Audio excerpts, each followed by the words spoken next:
यावेळेस आपण आपली आजची जी लौकिक भक्ती आहे त्या भक्तीची सुरुवात आपण करूया। स्तोत्रकर्ता प्रियाणू त्याच्या स्तोत्रामध्ये असं म्हणतो, या हो या आपण परमेश्वराचा जय जयकार करू, आपल्या तारणदुर्गाचा जय जयकार करू, उपकार स्मरण करीत आपण त्याच्या पुढे जाऊ, स्तोत्रे गात त्याचा जय जयकार करू, कारण परमेश्वर थोर देव आहे, सर्व देवाहून तो थोर राजा। आपण प्रार्थना करूया।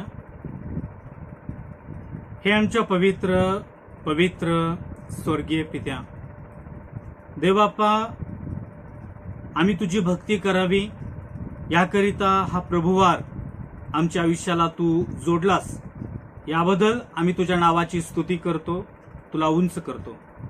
स्वर्गीय पित्या, आजची भक्ती आम्ही तुझ्या पवित्र आणि थोर अशा हातामध्ये देतो। या भक्तीचा पुढारी तू हो, या भक्तीच्या द्वारे तुझा गौरव होऊ दे, अशी आग्रहानं आणि कळकळीनं देवबापा आम्ही तुला विनंती करीत आहे। देवबापा, हे जे तुझे उपासक तुझी भक्ती करीत आहेत त्यांची भक्ती आणि त्यांनी केलेली स्तुती प्रभू तू स्वर्गात मान्य करून घे, अशा आग्रहानं आणि कळकळीनं आम्ही तुला विनंती करीतो।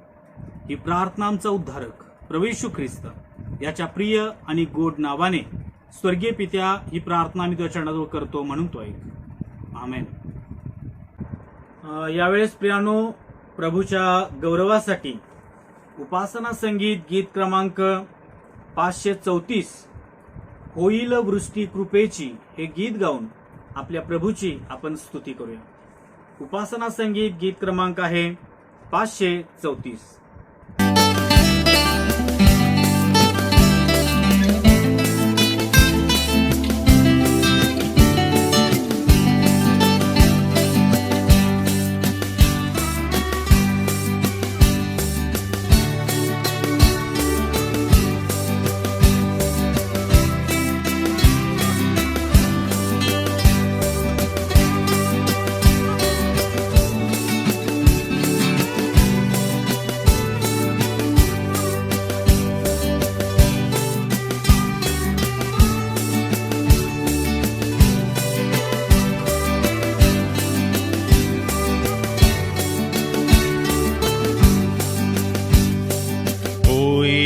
वृष्टी कृपेची ईश प्रेमुक्ती असे,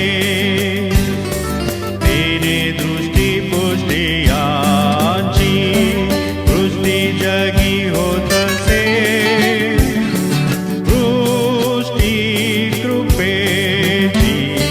वृष्टी कृपेची हवी, बिंदू येताती दयेची, वृष्टी हवी।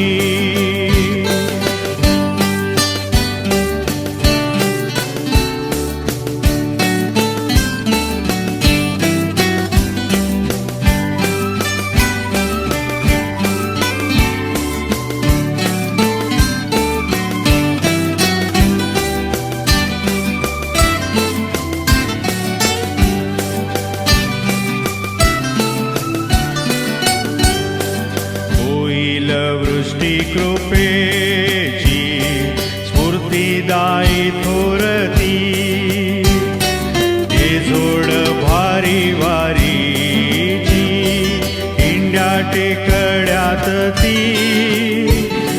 वृष्टी कृपेची हवी, बिंदू येताती दयेची, वृष्टी हवी।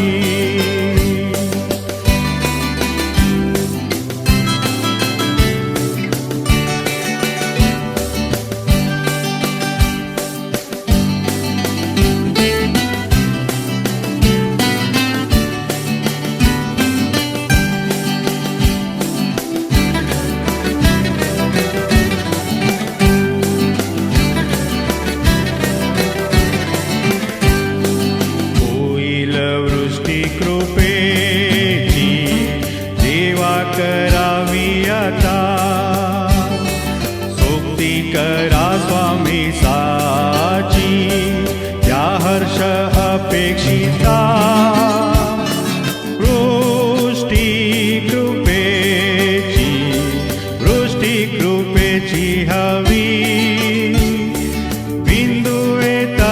दयेची आम्हासु वृष्टी हवी.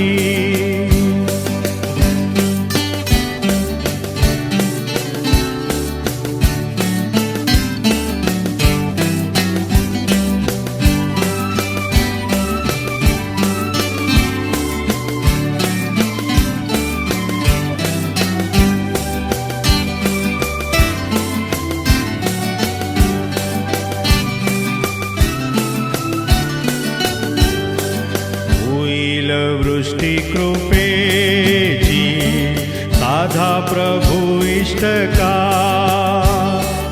ऐसी विनंती ख्रिस्ताचे नावे करीत सुवा.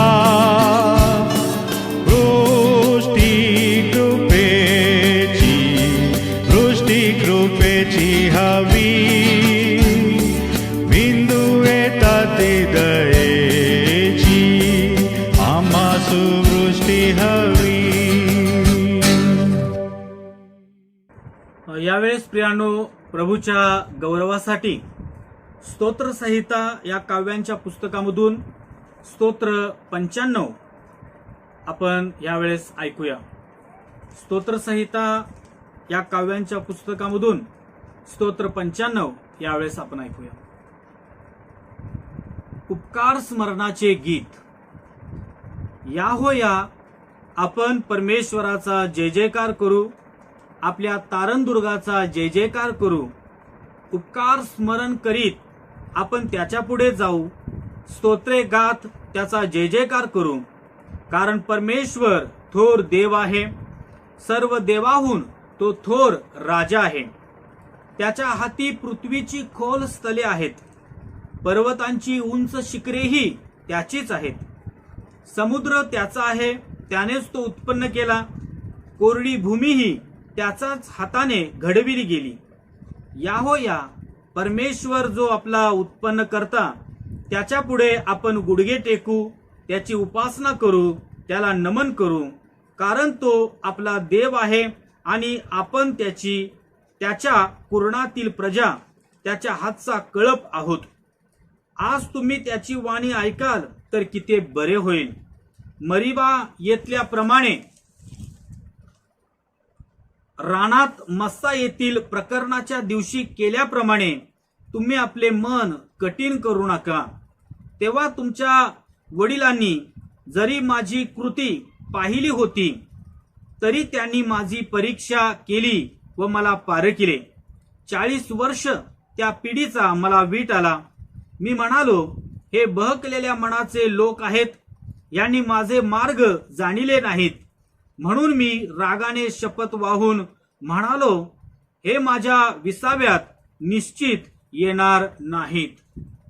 प्रभू करो आणि हे स्तोत्र परमेश्वर तुमच्यासाठी आणि माझ्यासाठी आशीर्वादाचं आणि लाभाचं असं करो. आमेन. यावेळेस प्रियानो, प्रभूच्या गौरवासाठी उपासना संगीत गीत क्रमांक 49 ख्रिस्त आजारात ख्रिस्त आरोग्यात हे गीत गाऊन आपल्या प्रभूला आपण उंच करूया. उपासना संगीत गीत क्रमांक 49. ख्रिस्त आजारात ख्रिस्त आरोग्यात सदा माझे चित्त स्थिर ठेवी. सदा माझे चित्त स्थिर ठेवी. ख्रिस्त संपत्तीत ख्रिस्त विपत्तीत माझा आहे तात माय माझी. ख्रिस्त संपत्तीत ख्रिस्त विपत्तीत माझा आहे तात माय माझी. ख्रिस्त आजारात ख्रिस्त आरोग्यात सदा माझे चित्त स्थिर ठेवी. सदा माझे चित्त स्थिर ठेवी. ख्रिस्तच सुखात ख्रिस्तच दुखात माझे मन शांत नित्य राहील. ख्रिस्तच सुखात ख्रिस्तच दुखात माझे मन शांत नित्य राहील. ख्रिस्त आजारात ख्रिस्त आरोग्यात सदा माझे चित्त स्थिर ठेवी. सदा माझे चित्त स्थिर ठेवी. ख्रिस्तच माऊली ख्रिस्तच साऊली ख्रिस्त माझा वाली भाऊ बंद. ख्रिस्तच माऊली ख्रिस्तच साऊली ख्रिस्त माझा वाली भाऊ बंद. ख्रिस्त आजारात ख्रिस्त आरोग्यात सदा माझे चित्त स्थिर ठेवी. सदा माझे चित्त स्थिर ठेवी. ख्रिस्त माझा गुरु ख्रिस्त माझा धनी ख्रिस्त राजासनी सदा शोभे. ख्रिस्त माझा गुरु ख्रिस्त माझा धनी ख्रिस्त राजासनी सदा शोभे. ख्रिस्त आजारात ख्रिस्त आरोग्यात सदा माझे चित्त स्थिर ठेवी. सदा माझे चित्त स्थिर ठेवी. ख्रिस्त माझी आशा धैर्य समाधान ख्रिस्त रत्न खान आमोलिक. ख्रिस्त माझी आशा धैर्य समाधान ख्रिस्त रत्न खान आमोलिक. ख्रिस्त आजारात ख्रिस्त आरोग्यात सदा माझे चित्त स्थिर ठेवी. सदा माझे चित्त स्थिर ठेवी. प्रियानो, यावेळेस प्रेषितांचा मतांगीकार म्हणून आपण आपला विश्वास प्रकट करूया. आपण सर्वजण एकत्रित प्रेषितांचा मतांगीकार म्हणूया. सर्व समर्थ देव जो पिता, आकाश व पृथ्वी याचा उत्पन्न करता, त्याचवर मी विश्वास ठेवतो आणि त्याचा एकुलता एक पुत्र येशू ख्रिस्त आमचा प्रभू, जो पवित्र आत्म्याच्या योगाने गर्भरूप झाला, कुमारी मरियेच्या उदरी जन्मास आला, ज्याने पंतई पिलाताच्या वेळेस दुःख भोगिले, ज्याला वधस्तंभावर खेळण्यात आले, जो मरण पावला व ज्याला पुरण्यात आले, जो मृत्यू लोकात उतरला व तिसऱ्या दिवशी मेलेल्यामधून पुन्हा उठला, स्वर्गात चढला आणि सर्व समर्थ देव जो पिता याच्या उजवीकडे बसलेला आहे, तेथून जिवंतांचा व मेलेल्यांचा न्याय करावयास जो येणार आहे, त्याचवर मी विश्वास ठेवितो. पवित्र आत्मा, पवित्र सार्वकालिक महामंडळ, पवित्र जनांचा सहभागीपणा, पापांची क्षमा, देहाचे पुनरुत्थान आणि सार्वकालिक जीवन, यावर मी विश्वास ठेवितो. आमेन. यावेळेस प्रियानो, आपण आपल्या प्रभूच्या चरणाजवळ जाऊन आपल्या विनंत्या त्याला सादर करूया. आपण मध्यस्थीची प्रार्थना करूया. हे आमच्या पवित्र पवित्र पवित्र थोर परमस्तुत्य गौरवी अगम्य प्रकाशामध्ये वस्ती करणाऱ्या आमच्या स्वर्गीय पित्या, यावेळेस प्रभू देवाप्पा, आम्ही तुझी भक्ती करण्याकरता तुझ्या पवित्र समक्षतेमध्ये आलेलो आहोत.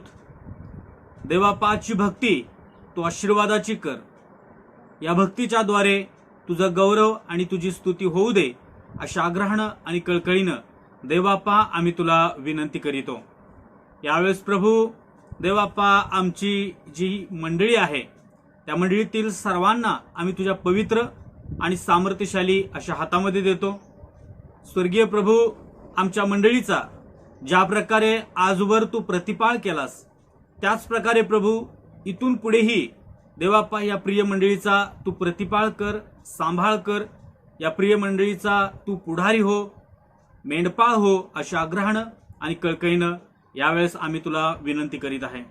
स्वर्गीय पित्या, आमच्या मंडळीतील प्रत्येक व्यक्ती तुझ्या वचनांमध्ये मुळावला जावा, तुझ्या वचनांमध्ये वाढावा, तुझ्या वचनांमध्ये परिपक्व व्हावा, याकरता आवश्यक असणारी सर्व कृपा तुझ्या स्वर्गीय भांडारातून प्रभू तो आम्हाला देऊ कर अशा आग्रहानं आणि कळकळीनं विनंती करतो. स्वर्गीय पित्या, आमच्या चर्चचे सन्माननीय मॉडरेटर, सर्व सेशन वर्ग, महिला मंडळ, सी सभा, त्याचप्रमाणे प्रभू संडे स्कूलचे सर्व विद्यार्थी, देवापा या सर्वांना आम्ही तुझ्या पवित्र आणि सामर्थ्यशाली अशा हातामध्ये देतो. देवाप्पा या प्रियजनांवर तुझी कृपादृष्टी असू दे. यावेळेस प्रभू विशेष करून आमच्या देशासाठी आम्ही तुझ्या चरणाजवळ विनंती करतो. देवाप्पा आमच्या देशावर तू अनुग्रह कर. देवाप्पा आमच्या देशामध्ये देवाप्पा सर्वत्र तुझ्या वचनांचा प्रसार व्हावा. तुला ओळखणारे, तुला जाणणारे, तुझ्यावर भरोसा ठेवणारे, तुझ्यावर विश्वास ठेवून जीवन जगणारे लोक प्रभू देवाप्पा आमच्या देशामध्ये देवाप्पा तू जास्तीत जास्त तयार कर अशा आग्रहानं आणि कळकळीनं देवाप्पा आम्ही तुला विनंती करीत आहे. स्वर्गीय पित्या, आमच्या देशाच्या सर्व पुढाऱ्यांना आम्ही तुझ्या पवित्र हातामध्ये देतो. देवाप्पा विशेष करून ह्यावेळेस कोरोना महामारीसाठी आम्ही तुझ्या चरणाजवळ विनंती करतो. देवाप्पा हा कोरोना जो व्हायरस आहे तो व्हायरस देवाप्पा निघून जावा अशा आग्रहानं आणि कळकळीनं आम्ही तुला विनंती करतो. देवाप्पा अगदी 3-4 महिने प्रभू या कोरोना व्हायरस बरोबर संपूर्ण जग प्रभू झुंजत आहे. देवाप्पा त्रासलेला आहे. स्वर्गीय पित्या, तू अनुग्रह कर, तू कृपा कर आणि प्रभू या संकटापासून आम्हा सर्वांचा तू बचाव कर अशा आग्रहानं आणि कळकळीनं देवाप्पा आम्ही तुला विनंती करीत आहे. विशेष करून आजची भक्ती तुझ्या पवित्र हातामध्ये घे. आजच्या वचनांच्या द्वारे तुझं गौरव होऊ दे अशी विनंती करीतो. मान, सन्मान, गौरव तुला देऊन ही छोटीशी प्रार्थना आमचा उद्धारक प्रभू येशू ख्रिस्त याच्या प्रिय आणि गोड नावाने स्वर्गीय पित्या ही प्रार्थना आम्ही तुझ्या चरणाजवळ करतो म्हणून तो ऐक. आमेन. यावेळेस ज्या शास्त्रोपाठावर आज आपण मनन करणार आहोत तो शास्त्रपाठ इयोबाच्या पुस्तकामधून आहे. इयोबाचं पुस्तक याचा पहिला अध्याय आणि त्याच्या पहिल्या वचनापासून 22व्या वचनापर्यंत थोडा वेळ आज आपण मनन करणार आहोत. यावेळेस वेळेच्या अभावी हा शास्त्रपाठ मी काय या ठिकाणी आपल्यासमोर वाचणार नाही, परंतु हा शास्त्रपाठ आपण आपल्या समोर उघडा करून ठेवावा, जेणेकरून देवाच्या वचनांमधून मनन करत असता त्याचा आपल्याला फायदा होईल. इयोबाचं पुस्तक याचा पहिला अध्याय आणि 1 ते 22 ही वचने, या वचनांवर थोडा वेळ आपण मनन करूया. यावेळेस जो शास्त्रपाठ आपण ऐकला तो शास्त्रपाठ इयोबाच्या पुस्तकामधून होता. इयोबाचं पुस्तक याचा पहिला अध्याय आणि त्याच्या पहिल्या वचनापासून 22व्या वचनापर्यंत प्रियानो हा शास्त्रपाठ यावेळेस आपण ऐकलेला आहे.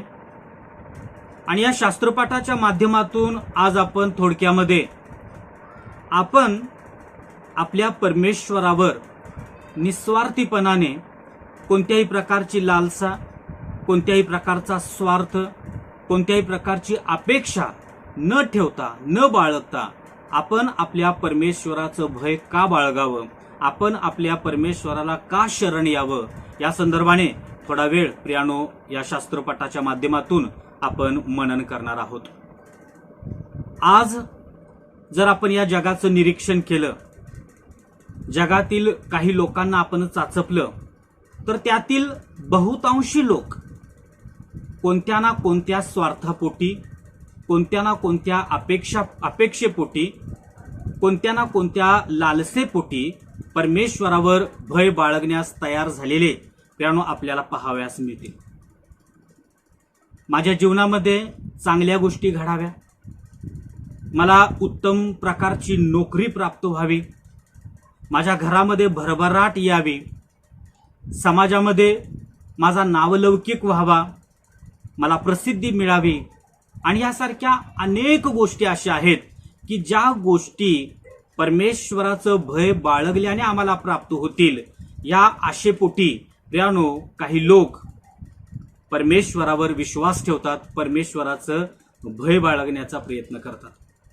प्रियानो, ह्या गोष्टींची अपेक्षा बाळगणं वाईट आहे असं मला म्हणायचं नाही, परंतु ह्या गोष्टींच्या स्वार्थापोटी, या गोष्टींच्या लालसेपोटी परमेश्वराचं भय बाळगणं हे वाईट आहे. प्रियानो, या गोष्टींची आपल्याला गरज आहे हे परमेश्वर जाणतो आणि योग्य वेळी त्या गोष्टींची तो आपल्याला पूर्तता करत असतो. आणि मग असं असताना योग्य वेळी ह्या गोष्टी परमेश्वर आपल्याला पुरवतो, असं असताना मग आपण ह्या गोष्टींच्या लालसेपोटी परमेश्वराचं भय बाळगण्याची प्रियानो आपल्याला काय गरज आहे?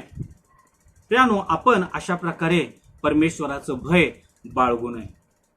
येशू ख्रिस्त ज्यावेळेस या जगामध्ये होता आणि त्यावेळेसही, त्या काळातही अशा प्रकारचे लोक होते की जे काही ना काही स्वार्थ मनामध्ये बाळगून येशू ख्रिस्ताकडे येत होते. प्रियानो, आपण पाहतो लूका शुभवर्तमान याचा 9 अध्याय आणि 57 आणि 58 ही वचने वाचलीत तर त्या ठिकाणी एक शास्त्री आपल्याला आढळतो की जो शास्त्री येशू ख्रिस्ताकडे आला आणि येशू ख्रिस्ताला म्हणाला, गुरुजी, मला आपल्या पाठीमागून यायचं आहे. प्रियानो, हा येशू ख्रिस्ताच्या पाठीमागून यायला तयार झाला. त्या पाठीमागं त्याचा स्वार्थ हा होता की त्याला असं वाटत होतं की येशू ख्रिस्त हा प्रसिद्ध आहे आणि मी जर या येशू ख्रिस्ताच्या पाठीमागून गेलो, त्याचा शिष्य झालो, तर जशी येशू ख्रिस्ताची प्रसिद्धी झालेली आहे तशी मलाही प्रसिद्धी प्राप्त होईल. येशू अनेक चिन्ह चमत्कार करतो, रोग्यांना बरं करतो, अद्भुत कृत्य करतो, महत्कृत्य करतो आणि मी जर या येशू ख्रिस्ताचा शिष्य झालो तर अशाच प्रकारचे अद्भुत कृत्य, महत्कृत्य, चिन्हे, चमत्कार येशू ख्रिस्त माझ्या बाबतीतही करील आणि मला सर्व सुखसोयी प्राप्त होतील. हा स्वार्थ ह्या व्यक्तीच्या मनामध्ये बाळगून तो येशू ख्रिस्ताकडे आलेला होता. आणि प्रियानो, येशू ख्रिस्तानं या शास्त्राला प्रत्युत्तर देताना म्हटलं की खोकडास बे व आकाशातील पाखरास घरटी आहेत, परंतु मानवाच्या पुत्राला, मनुष्याच्या पुत्राला डोके टेकायला जागा नाही. प्रियानो, ह्या शास्त्राच्या स्वार्थी बुद्धीनं येशू ख्रिस्ताकडे येण्याची जी मनोवृत्ती होती, त्या मनोवृत्तीचं येशू ख्रिस्तानं या ठिकाणी खंडन केलेलं आपल्याला पाहावयास मिळतं. याचाच अर्थ असा की स्वार्थीपणानं येशू ख्रिस्ताचं भय बाळगणं, परमेश्वरावर विश्वास ठेवणं हे परमेश्वराला कदापि मान्य नाही. म्हणून ख्रिस्तीय नात्यानं प्रियानो, तुम्ही मी निस्वार्थीपणाने कोणत्याही प्रकारचा स्वार्थ, कोणत्याही प्रकारची अपेक्षा न बाळगता आपल्या परमेश्वराचं भय आपण बाळगलं पाहिजे. आपल्या परमेश्वराला शरण आपण आलं पाहिजे. आणि मग अशा प्रकारे निस्वार्थीपणाने आपण परमेश्वराचं भय का बाळगावं या संदर्भाने या शास्त्रोपाठात काही गोष्टी मला आढळल्या की ज्या गोष्टी आज मी आपल्याबरोबर शेअर करणार आहे. त्या गोष्टीवरच थोडा वेळ आपण मनन करणार आहोत. प्रियानो, आपण निस्वार्थीपणाने परमेश्वराचं भय बाळगावं याचं पहिलं कारण म्हणजे परमेश्वराची साक्ष. परमेश्वरानं तुमच्या आणि माझ्याबद्दल चांगली साक्ष द्यावी याकरता आपण परमेश्वराचं भय निस्वार्थीपणाने बाळगावे असं आपल्याला या ठिकाणी आढळतं. प्रियानो, 6 ते 8 जर आपण सुरुवातीची 1 ते 8 ही वचने वाचलीत तर त्या ठिकाणी असं म्हटलं गेलेलं आहे, ऊस देशात एक पुरुष होता, त्याचे नाव इयोब असे होते. तो सात्विक व सरळ होता. तो देवाला भिवून वागे व पापापासून दूर राहील. त्याला 7 पुत्र व 3 कन्या झाल्या. 7,000 मेंढरे, 3,000 उंट, बैलाच्या 500 जोड्या व 500 गाढवी एवढे त्याचे धन होते. आणि त्याचा परिवार फार मोठा होता.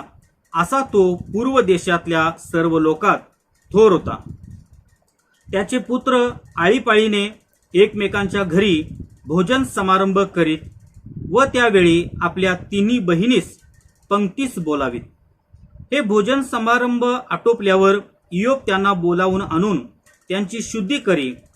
तो प्रातःकाळी उठून त्या सर्वांच्या संख्येइतक्या बलींचे वहन करी, कारण तो म्हणे की न जाणो माझ्या पुत्रांनी पाप केले असेल आणि आपल्या मनाने देवाचा अवहेर केला असेल, असा इयोबाचा नित्यक्रम असे. एक दिवस असा आला की त्या दिवशी देवपुत्र परमेश्वरापुढे येऊन उभे राहिले व त्यांच्यामध्ये सैतानही आला. परमेश्वर सैतानाला म्हणाला, तू आता कोठून आलास? सैतानाने परमेश्वरास उत्तर दिले, मी पृथ्वीवरून इकडून तिकडून हिंडून फिरून आलो आहे. परमेश्वराने सैतानाला विचारले, माझा सेवक इयोब याच्याकडे तुझे लक्ष गेले होते काय? भूतलावर त्याच्या तोडीचा सात्विक, सरळ, देवाला भिवून वागणारा व पापापासून दूर राहणारा असा दुसरा कोणी नाही. प्रियांनो, जवळजवळ 1 ते 8 ही वचने या ठिकाणी मी वाचलीत आणि या वचनांमध्ये, या केवळ 8 वचनांमध्ये ह्या पुस्तकाचा जो लेखक आहे तो इयोबाबद्दल साक्ष देताना म्हणतो की इयोबासारखा सात्विक, सरळ, देवाला भिवून वागणारा व पापापासून दूर राहणारा भूतलावर त्याच्या तोडीचा दुसरा कोणी नाही. त्यामुळे 8व्या वचनामध्ये या पुस्तकाच्या लेखकाच्या साक्षीसारखीच साक्ष स्वतः देव ह्या इयोबाबद्दल देताना म्हणतो की इयोबासारखा सात्विक, सरळ, देवाला भिवून वागणारा आणि पापापासून दूर राहणारा भूतलावर त्याच्या तोडीचा दुसरा कोणी नाही. प्रियानो, इयोबाबद्दल देवानं दिलेली ही जी साक्ष आहे ती खूप दर्जेदार आहे. इयोबाबद्दल परमेश्वरानं अतिशय महान अशी साक्ष या ठिकाणी प्रियानो ह्या इयोबाबाबत देवानं दिली. कारण हा इयोब निस्वार्थीपणाने परमेश्वराचं भय बाळगत होता, परमेश्वराला शरण आलेला होता. परमेश्वराचं भय धरण्यापाठीमागं त्याची कोणतीही अपेक्षा नव्हती, कोणत्याही प्रकारचा स्वार्थ नव्हता, कोणत्याही प्रकारची लालसा नव्हती. म्हणून परमेश्वरानं आणि या पुस्तकाच्या लेखकानं अशा प्रकारची उत्तम साक्ष या इयोबाच्या बाबतीत या ठिकाणी दिलेली आहे. प्रियानो, या ठिकाणी या इयोबाच्या बाबतीत असं सांगितलं गेलेलं आहे की पूर्व देशातील सर्व लोकात हा इयोब थोर होता. त्याला 7 पुत्र व 3 कन्या होत्या. एवढंच केवळ नव्हे तर 7,000 मेंढरे, 3,000 उंट, बैलाच्या 500 जोड्या, 500 गाढवी आणि असं म्हटलं गेलेलं आहे की त्याचा परिवार फार मोठा होता. प्रियानो, तो खूप श्रीमंत होता. त्याला परमेश्वराकडून पुष्कळ मिळालेलं होतं, त्यानं पुष्कळ कमावलेलं होतं. आणि प्रियानो, हे जे त्याच्याकडं होतं त्या श्रीमंती करता, त्या गोष्टींकरता तो परमेश्वराचं भय बाळगत होता असं नाही. आणि ह्या श्रीमंतीमुळे, ह्या श्रीमंतीच्या गर्भामुळे तो हुरळून गेलेला होता आणि परमेश्वराचं भय धरणं त्यानं सोडून दिलेलं होतं असं देखील नाही. कारण आपण पाहतो की जर 4 आणि 5 ही वचने वाचलीत तर त्या ठिकाणी असं म्हटलं गेलेलं आहे की त्याचे पुत्र आळीपाळीने एकमेकांच्या घरी भोजन समारंभ करीत व त्यावेळी आपल्या तिन्ही बहिणीस पंक्तीस बोलावीत. हे भोजन समारंभ आटोपल्यावर इयोब त्यांना बोलावून आणून त्यांची शुद्धी करी. तो प्रातःकाळी उठून त्या सर्वांच्या संख्येइतक्या बलींचे वहन करी, कारण तो म्हणे की न जाणो माझ्या पुत्रांनी पाप केले असेल आणि आपल्या मनाने देवाचा अवहेर केला असेल, असा इयोबाचा नित्यक्रम होता. इयोबानं आपल्या शरीराला, आपल्या नित्यक्रमाला एक आध्यात्मिक शिस्तीनं वेढून टाकलेलं होतं. प्रियानो, या ठिकाणी दुसरा कोणी या इयोबाच्या जागी असता तर एवढी धनसंपत्ती पाहून तो उशीर परमेश्वराला विसरून गेला असता, परमेश्वराचं त्याला विस्मरण झालं असतं. परंतु इयोब मात्र प्रियानो या ठिकाणी आपल्याला असं करत असल्याचं पाहावयास मिळत नाही. तर तो प्रातःकाळी उठायचा आणि आपल्या मुलांच्या कडून कळत न कळत परमेश्वराचा अव्हेर झाला असेल या भीतीपोटी तो त्यांच्या संख्ये इतक्या बलींचं वहन करायचा. अशा प्रकारे प्रियानो ह्या श्रीमंतीमध्येही तो निस्वार्थीपणाने कोणत्याही प्रकारची अपेक्षा न बाळगता परमेश्वराचं भय प्रियानो बाळगत होता. आणि म्हणून प्रियानो आपण पाहतो की देव म्हणत आहे, देव ह्या इयोबाबद्दल साक्ष देत आहे की ह्याच्यासारखा सात्विक सरळ देवाला भिवून वागणारा आणि पापापासून दूर राहणारा त्याच्या तोडीचा भूतलावर कोणीही नाही. प्रियानो आज आपल्याला आपल्या स्वतःचं आत्मपरीक्षण करण्याची गरज आहे. मी परमेश्वराचं भय या इयोबासारखं बाळगत आहे का कोणत्या तरी स्वार्थापोटी, लालसेपोटी, अपेक्षेपोटी मी परमेश्वराच्या मार्गाने चालण्याचा प्रयत्न करत आहे? इयोबासारखं निस्वार्थीपणाने आपण परमेश्वराचं जर भय बाळगू तर इयोबाबद्दल जशी परमेश्वरानं चांगली साक्ष दिली, या पुस्तकाच्या लेखकानं चांगली साक्ष दिली, तशीच साक्ष प्रियानो आपण जर त्याच्या पावलावर पाऊल टाकून तशा प्रकारचं भय बाळगू तर आपल्याबद्दलही केवळ देवच देईल असं नाही, तर देवाबरोबर आपल्या आजूबाजूचे लोक, आपल्या संपर्कामध्ये येणारे लोक देखील आपल्याबद्दल चांगली साक्ष दिल्याखेरीज राहणार नाहीत. प्रियानो, पवित्र शास्त्र जर आपण वाचलं तर पवित्र शास्त्रामध्ये असे काही लोक आहेत की ज्यांच्याबद्दल परमेश्वरानं चांगली साक्ष दिली. उत्पत्तीचं पुस्तक याचा 6वा अध्याय आणि 9वं वचन जर वाचलं तर त्या ठिकाणी नोहा हा व्यक्ती आपल्याला आढळतो की ज्याच्याबद्दल परमेश्वर असा म्हणाला की नोहा हा नीतिमान आहे. एवढंच केवळ नव्हे, गणनाचं पुस्तक याचा 12वा अध्याय 3 ते 7 ही वचने जर आपण वाचलीत तर त्या ठिकाणी परमेश्वर मोशेबद्दल साक्ष देताना म्हणतो की मोशे भूतलावर सर्वात नम्र आहे, माझ्या संपूर्ण घराण्यात तो विश्वास योग्य आहे, तो सर्वात विश्वासू आहे. अशा प्रकारची दर्जेदार साक्ष मोशेबद्दल परमेश्वराने दिली. प्रियानो, जर आपण स्तोत्र संहिता याचा 95 स्तोत्र आणि त्याची 1 ते 10 ही वचने आपण जर वाचली तर त्या ठिकाणी परमेश्वर या इस्रायल लोकांबद्दल साक्ष देताना असं म्हणतो की हे लोक कठीण अंतकरणाचे आहेत, हे लोक देवाची परीक्षा पाहणारे आहेत. एवढंच केवळ नव्हे तर देवाच्या मनाला वीट आणणारे बहकलेल्या मनाचे हे लोक आहेत. अशा प्रकारची वाईट साक्ष इस्रायल लोकांबद्दल परमेश्वरानं दिली, कारण प्रियानो ते परमेश्वराच्या वचनांविरुद्ध, परमेश्वराच्या ध्येयधोरणांविरुद्ध स्वार्थीपणानं, कोणत्या तरी स्वार्थापोटी काहीतरी आपल्याला परमेश्वराकडून मिळावं, मिळेल या हेतून ते परमेश्वराचं भय बाळगत होते. म्हणून अशा प्रकारची परखड साक्ष इस्रायल लोकांबद्दल परमेश्वर या स्तोत्रामध्ये देत आहे.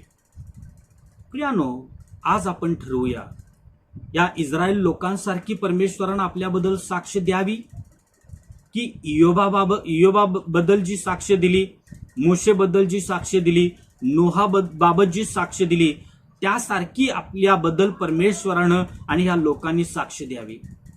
जर इयोबासारखी साक्ष द्यावी, मोशेसारखी साक्ष द्यावी, नोहासारखी साक्ष द्यावी जर असं आपल्याला वाटत असेल तर प्रियानो, निस्वार्थीपणाने, कोणत्याही प्रकारचा स्वार्थ, कोणत्याही प्रकारची लालसा, कोणत्याही प्रकारची अपेक्षा, कोणत्याही प्रकारची इच्छा आणि कोणत्याही प्रकारचा मोह न बाळगता या परमेश्वरावर निस्वार्थीपणाने परमेश्वराचं भय प्रियानो आपण बाळगलं पाहिजे. आणि मग जर इस्रायल लोकांसारखी साक्ष जर परमेश्वरानं द्यावी अशी जर आपली इच्छा असेल तर मग कोणत्याही आणि कशाही प्रकारचं वर्तन करायला काही हरकत नाही. परंतु प्रियानो, तशा प्रकारची साक्ष प्रियानो आपल्याला अधोलोकामध्ये, जिथं रडणं व दात खाणं चालतं, जिथं अग्नी कधी विझत नाही, किडा कधी मरत नाही, अशा अनंत काळच्या शिक्षेमध्ये घेऊन जाणारी साक्ष प्रियानो ती आहे. म्हणून प्रियानो, आपल्याला परमेश्वरानं चांगल्या दृष्टिकोनातून पाहावं, याकरता निस्वार्थीपणाने आपण परमेश्वराचं भय बाळगलं पाहिजे. त्याचप्रमाणे पुढे आपण पाहतो की आपण निस्वार्थीपणाने कोणत्याही प्रकारचा स्वार्थ मनात न बाळगता परमेश्वराचं भय का बाळगावं, त्याचं दुसरं कारण या ठिकाणी आपल्याला आढळतं, आणि ते म्हणजे सैतानाचा आरोप. प्रियानो, सैतान आपल्यावर दोषारोप करत असतो. सैतान आपल्याला दोष लावत असतो, आणि ह्या कारणापोटी आपण परमेश्वराचं निस्वार्थीपणाने कोणत्याही प्रकारचा स्वार्थ न बाळगता भय बाळगलं पाहिजे. या ठिकाणी प्रियानो, आपल्याला असं आढळतं की या ठिकाणी जर आपण 6 ते 11 ही वचने वाचलीत तर या ठिकाणी असं म्हटलं गेलेलं आहे, एक दिवस असा आला की त्या दिवशी देवपुत्र परमेश्वरापुढे येऊन उभे राहिले व त्यांच्यामध्ये सैतानही आला. परमेश्वर सैतानास म्हणाला, तू आता कुठून आलास? सैतानाने परमेश्वरास उत्तर दिले, मी पृथ्वीवर इकडे तिकडे हिंडून फिरून आलो आहे. परमेश्वराने सैतानास विचारले, माझा सेवक इयोब याच्याकडे तुझे लक्ष गेले होते काय? भूतलावर त्याच्या तोडीचा सात्विक, सरळ, देवाला भिवून वागणारा व पापापासून दूर राहणारा असा दुसरा कोणी नाही. सैतानाने परमेश्वराला उत्तर दिले की इयोब देवाचे भय काय फुकट बाळगतो? तो त्याचे घर व त्याचे सर्वस्व याभोवती तू कुंपण घातले आहे ना? तू त्याच्या हातास यश दिले आहे ना? व देशात त्याचे धन वृद्धी पावत आहे ना? तू आपला हात पुढे करून त्याच्या सर्वस्वास लावून तर पहा, म्हणजे तो तुझ्या तोंडावर तुझा अव्हेर करेल. प्रियानो, या ठिकाणी सैतान हा दोषारोप करणारा आहे. विश्वासणाऱ्यांना कोणत्याही प्रकारची चांगली साक्ष लागू न करणारा आहे. विश्वासणाऱ्याच्या चांगल्या साक्षी विरोधात बोलणारा आहे. अशा प्रकारचं एक दृश्य आपल्याला या ठिकाणी आढळतं. प्रियानो, या ठिकाणी आपण पाहतो की असं म्हटलं गेलेलं आहे की एके दिवशी देवपुत्र परमेश्वरासमोर येऊन उभे राहिले आणि त्यांच्यामध्ये सैतानही आला. आणि अशा या सभेमध्ये परमेश्वरानं त्या सैतानाला विचारलं की माझा सेवक इयोब याच्याकडे तुझं लक्ष गेलं होतं काय? जर तू पृथ्वीवरून इकडून तिकडून हिंडून फिरून आलेला आहेस तर माझा दास इयोब तुझ्या दृष्टीस पडला होता काय? त्याच्यासारखा सात्विक, सरळ, देवाला भिवून वागणारा आणि पापापासून दूर राहणारा त्याच्या तोडीचा दुसरा कोणीही भूतलावर नाही. परमेश्वरानं ही साक्ष इयोबाबाबत सैतानासमोर आणि त्या देवपुत्रांच्या सभेमध्ये ज्यावेळेस दिली त्यावेळेस सैतानानं ती साक्ष स्वीकारली नाही. पहा, परमेश्वर साक्ष देत आहे आणि तशा प्रकारे असेल, इयोब खरोखरच सात्विक असेल, इयोब खरोखरच सरळ आहे, पापापासून दूर राहणारा आहे, आणि अशा प्रकारे ती साक्ष जशीच्या तशी या सैतानानं स्वीकारली नाही, तर तो परमेश्वराला म्हणत आहे की इयोब देवाचं भय काय फुकट बाळगतो? तू त्याचं सर्वस्व, त्याचं धन, त्याची मालमत्ता, त्याचे गुरेढोरे, त्याची मुलं यांना संरक्षण दिलेले आहेस ना? त्याच्या हातच्या कष्टाला तू बरकत दिलेली आहेस ना? हे सर्व त्याच्याकडून तू काढून जर घेशील तर तो तोंडावर तुझा अपमान करेल. या सर्व गोष्टींकरता तो तुझं भय बाळगत आहे. प्रियानो, अशा प्रकारचा दोष प्रियानो या ठिकाणी सैतानानं इयोबावर दिला. परंतु आपण ह्या पुस्तकामध्ये जर वाचलं तर या सैतानानं केलेला आरोप या इयोबानं हाणून पाडला. सैतानाला परमेश्वरासमोर इयोबानं या साक्षीबाबत, या दोषाबाबत सैतानाला खाली मान घालायला लावली, कारण तो खरंच परमेश्वराचं भय निस्वार्थीपणानं बाळगणारा होता.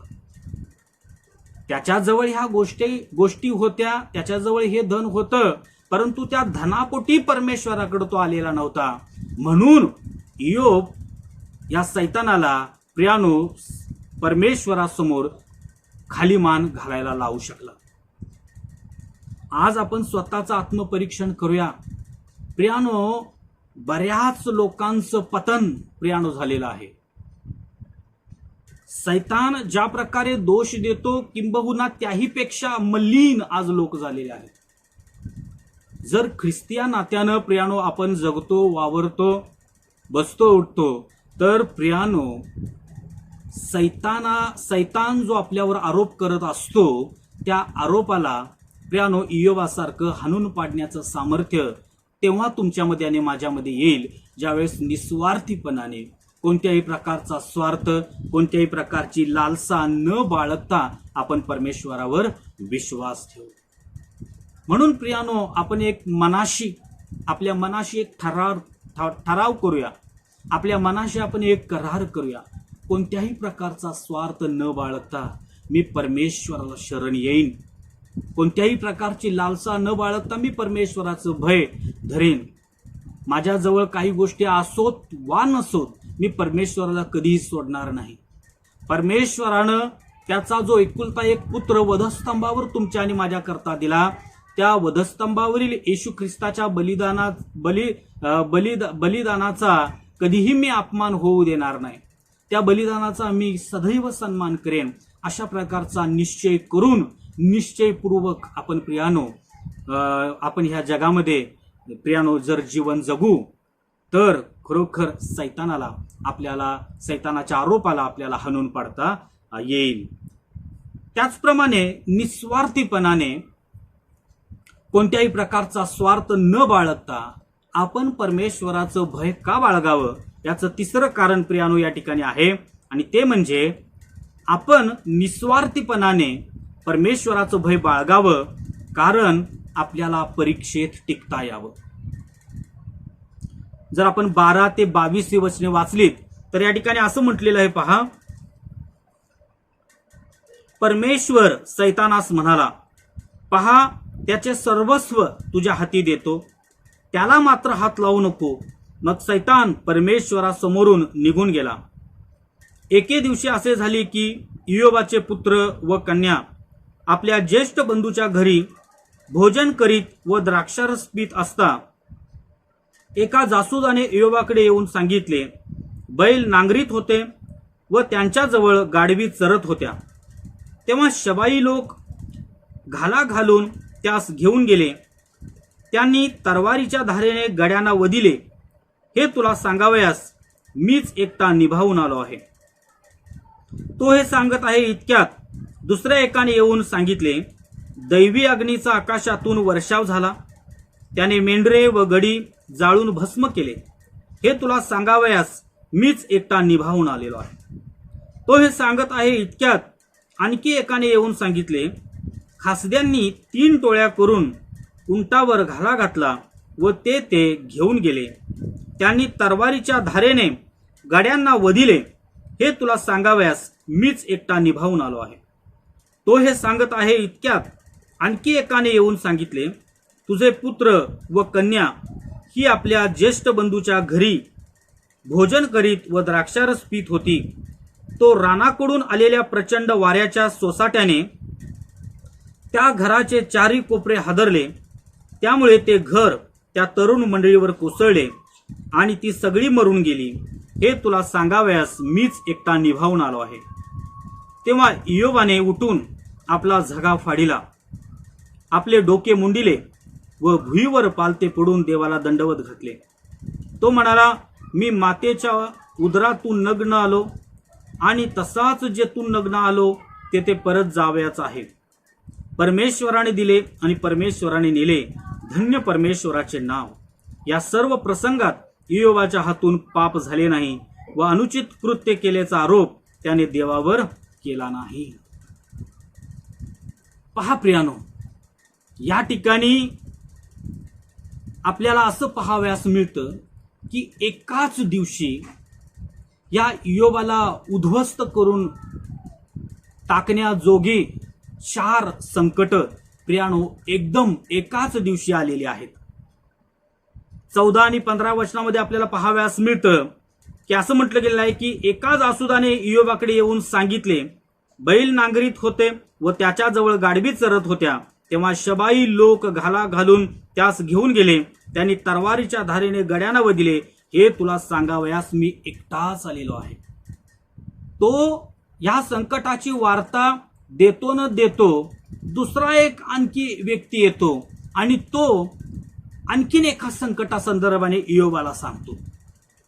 तो त्या संकटाची वार्ता देऊन त्याची संपते न संपते आणखीन एक व्यक्ती इयोबाकडे येतो आणि इयोबाला आणखीन एका वाईट प्रकारची बातमी देतो. तो ती बातमी देऊन त्याची संपते न संपते आणखीन एक व्यक्ती येतो आणि अतिशय भयानक अशी बातमी देतो. आणि ती बातमी अशी की तो म्हणतो की तुझ्या ज्येष्ठ बंधूच्या घरी तुझे पुत्र तुझ्या कन्या मेजवानी करत असताना सोसाट्याचा वारा आला आणि त्यामुळे ते घर त्या तरुण मंडळीवर पडलं आणि ते सर्व मरून गेलेले आहेत. अशा स्थितीमध्ये प्रियानो दुसरा कोणी असता तर त्या व्यक्तीनं भरभरून परमेश्वराला दोष दिला असता, परमेश्वराला आरोप लावला असता, परमेश्वरापासून तो परावृत्त झाला असता, परमेश्वराला त्यानं सोडून दिलं असतं आणि कधीही परमेश्वराकडे परतला नसता. परंतु प्रियानो इयोब हा निस्वार्थीपणानं कोणत्याही प्रकारचा स्वार्थ न बाळगता परमेश्वरावर त्यानं विश्वास ठेवलेला होता, परमेश्वराचा तो भय बाळगत होता. म्हणून प्रियानो आपण पाहतो जर 20 ते 22 ही वचने जर वाचली तर त्या ठिकाणी या संकटांमध्ये या परीक्षा प्रसंगामध्ये इयोबाची प्रतिक्रिया आपल्याला पाहाव्यास मिळते आणि ती अशा आहे की त्याने आपले डोके मुंडिले आणि परमेश्वराला दंडवत घातला. आणि प्रियानो तो म्हणाला की मी आईच्या उदरामधून नग्न आलेलो आहे आणि मी जेथून नग्न आलो तेथे मी जसा रिकामा आलेलो आहे तसाच रिकामा जाणार आहे. परमेश्वरानं हे सर्व मला दिलेलं होतं आणि परमेश्वरानं जर ते नेलेलं आहे तर धन्य परमेश्वराचे नाव.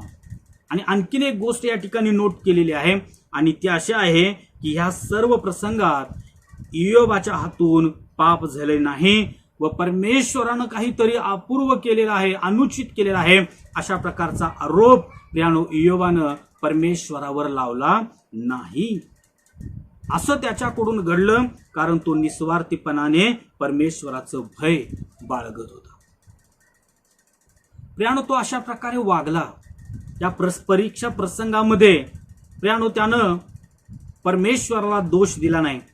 त्याचा अतिशय चांगला असा सुपरिणाम पुढं प्रियानो शेवटच्या अध्यायामध्ये 42व्या अध्यायामध्ये झालेला आपल्याला पाहाव्यास मिळतो. त्यानं जर धीर धरला नसता, त्यानं जर आपला धीर सोडला असता, स्वार्थीपणाने जर तो परमेश्वराकडे प्रियानो आलेला असता किंवा परमेश्वरावर त्यानं विश्वास ठेवलेला असता तर तो उशीर परमेश्वराला सोडून गेला असता. परंतु निस्वार्थीपणानं तो परमेश्वराकडे आलेला होता. म्हणून 42व्या वचनामध्ये आपल्याला पाहाव्यास मिळतं की दुप्पट आशीर्वादास तो प्राप्त झाला. या ठिकाणी 42व्या अध्यायामध्ये म्हटलेलं आहे की परमेश्वराने इयोबाच्या दुःखाचा परिहार केला. जे रात्रंदिवस ज्या दुःखानं त्याला पिडलेलं होतं ते सर्व दुःख परमेश्वरानं त्याच्यापासून दूर केलं. कारण प्रियानो तो निस्वार्थीपणानं परमेश्वराकडे आल्या कारणानं त्यानं परमेश्वराला दोष दिला नाही. परमेश्वरानं दिलं धन्य परमेश्वराचे नाव. अशा प्रकारे तो म्हणून आपल्या सत्वाला चिटकून आणि बिलगून शेवटपर्यंत राहिला. तो ते दुःख सोसत राहिला परंतु कधीच अनुचित कृत्य केल्याचा आरोप त्यानं परमेश्वराला केला नाही. एवढंच केवळ नव्हे तर आपल्याला असं पाहावयास मिळतं की पूर्वी जेवढी धनसंपत्ती ह्या इयोबाकडे होती त्या धनसंपत्तीच्या दुप्पट धनसंपत्ती परमेश्वरानं त्याला दिली. असं म्हटलं गेलेलं आहे की पूर्वी 7,000 मेंढरे त्याच्याकडे होते. आता मात्र आपल्याला 42व्या अध्यायामध्ये पाहावयास मिळतं की आता मात्र 14,000 मेंढरे झालेले आहेत. पूर्वी 3,000 उंट इयोबाकडे होते. आता मात्र त्या 3,000चे 6,000 उंट झालेले आपल्याला या ठिकाणी आढळतात. पूर्वी बैलाच्या 500 जोड्या ह्या इयोबाकडे होत्या. आता मात्र या 42व्या अध्यायामध्ये बैलाच्या 1000 जोड्या झालेल्या आपल्या या ठिकाणी आढळतात. पूर्वी 500 गाढवी या इयोबाकडे होते आणि आता मात्र 1000 गाढवी या इयोबाकडे असल्याचं या 42व्या अध्यायामध्ये आपल्याला पाहावयास मिळतं. पूर्वी 7 पुत्र आणि 3 कन्या त्याच्या होत्या. आताही परमेश्वराने त्याला पुन्हा 7 पुत्र आणि 3 कन्या दिल्या. आणि त्याच्या कन्याबाबत असं म्हटलं गेलेलं आहे की त्या संपूर्ण देशात इयोबाच्या कन्याने इतक्या सुंदर कन्या, सुंदर स्त्रिया नव्हत्या. परमेश्वरानं त्याचं उत्तर आयुष्य हे पूर्व आयुष्याहून अधिक केलं असं आपल्याला या ठिकाणी आढळतं. प्रियानो, असं घडलं कारण निस्वार्थीपणाने, कोणत्याही प्रकारची लालसा, कोणत्याही प्रकारचा स्वार्थ न बाळगता तो परमेश्वराचं भय बाळगत होता. प्रियानो, आज तुम्ही आणि मी प्रियानो निस्वार्थीपणानं, कोणत्याही प्रकारचा स्वार्थ, कोणत्याही प्रकारची लालसा न बाळगता परमेश्वराचं भय धरू. तर जशी इयोबाच्या बाबतीत परमेश्वरानं चांगली उत्तम अशी साक्ष दिली, इयोबाच्या पुस्तकाच्या लेखकानं इयोबाबाबत चांगली साक्ष दिली, तशी परमेश्वर आणि सारे लोक आपल्याबद्दलही चांगली साक्ष देतील. एवढंच केवळ नव्हे तर इयोबानं ज्या प्रकारे सैतानाचा आरोप हाणून पाडला, सैतानाला परमेश्वराच्या समक्षतेमध्ये त्यानो खाली मान घालायला लावली, तशा प्रकारे निस्वार्थीपणाने, कोणत्याही प्रकारचा स्वार्थ न बाळगता जर आपण परमेश्वराचं भय धरू तर आपणही सैतानाला हाणून पाडू. सैतानाच्या आरोपाला आपण दूर लोटून देऊ. सैतानाला आपल्या बाबतीत देवासमोर खाली मान घालावी लागेल. त्यामुळे जर आपण निस्वार्थीपणाने परमेश्वराचं भय बाळगू तर इयोब जसा या मोठ्या परीक्षेमध्ये प्रियानो डगमगला नाही, त्यानं परमेश्वराला सोडलं नाही, तो आपल्या सत्वाला धरून राहिला, परमेश्वराला चिटकून आणि बिलगून राहिला, तसं आपणही प्रियानो कोणतीही परीक्षा येऊ दे, लहान असो वा मोठी असो, त्या सर्व परीक्षेमध्ये प्रियानो आपण टिकून राहू. आपण परमेश्वराला कधीही सोडणार नाही. परंतु आपल्याला एकच करायचं आहे की आपल्या ह्या परमेश्वरावर निस्वार्थीपणाने प्रियानो तुम्हाला आणि मला विश्वास ठेवावयाचा आहे. त्याचं भय निस्वार्थीपणाने आपल्याला धरावयाचं आहे. प्रभू करो आणि निस्वार्थीपणाने कोणत्याही प्रकारची लालसा, कोणत्याही प्रकारचा स्वार्थ, कोणत्याही प्रकारची इच्छा अपेक्षा न बाळगता परमेश्वराचं भय धरण्यास, परमेश्वराला शरण जाण्यास, परमेश्वरावर विश्वास ठेवण्यास परमेश्वर तुम्हाला आणि मला सहाय्य करो. आमेन. आपण प्रार्थना करूया. हे आमच्या पवित्र सर्वशक्तिमान प्रभू, सर्व सृष्टीच्या निर्माणकर्त्या, सर्व सृष्टीच्या राजा, यावेळेस प्रभू इयोब जसा निस्वार्थीपणाने, कोणत्याही प्रकारचा स्वार्थ न बाळगता, कोणत्याही प्रकारची लालसा न बाळगता तुझ्याकडे आलेला होता, तुझ्यावर विश्वास त्यानं ठेवलेला होता, तुझं भय तो बाळगत होता. प्रियानो, तशाच प्रकारे निस्वार्थीपणाने तुझ्यावर विश्वास ठेवण्याकरता, तुझं भय बाळगण्याकरता, तुझ्या ध्येयधोरणानुसार जीवन जगण्याकरता तू आमचं सहाय्य कर. अशा आग्रहानं आणि कळकळीनं आम्ही तुला विनंती करतो. ही प्रार्थना आमचा उद्धारक प्रभू येशू ख्रिस्त याच्या प्रिय आणि गोड नावाने स्वर्गीय पित्या ही प्रार्थना मी तुझ्या चरणाजवळ करतो, म्हणून तो ऐक. आमेन. यावेळेस शेवटी उपासना संगीत गीत क्रमांक 494 ह्या पुढे प्रभू तू माझा हे गीत महेंद्र चोपडे सर सांगली यांच्या कुटुंबासमवेत आपण गाणार आहोत. उपासना संगीत गीत क्रमांक 494 यावेळेस आपण चोपडे फॅमिली समवेत गाऊया.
सदा स्वर्गात प्रभू तू माझा, प्रभू तू माझा.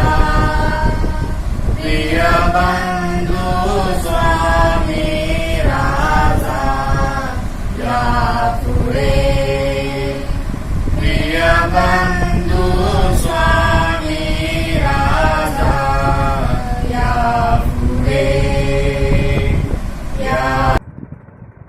यावेळेस शेवटी आपण प्रभूंनी शिकवलेली प्रार्थना यावेळेस म्हणणार आहोत.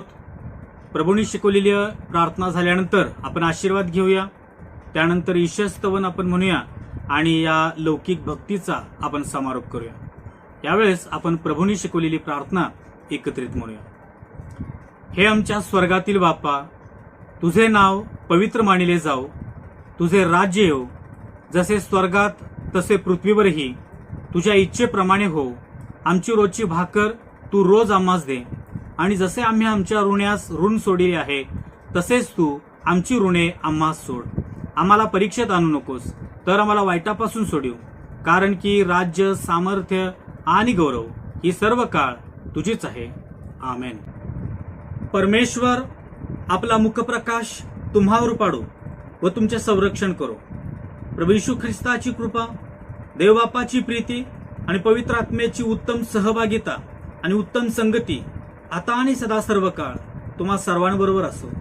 आमेन. ख्रिस्त पवित्र शांती प्रीती शोभा सौंदर्य माझिया जीवनी येशू पवित्र तू शुद्ध मज करी तुझे सौंदर्य दिसोया जीवनी.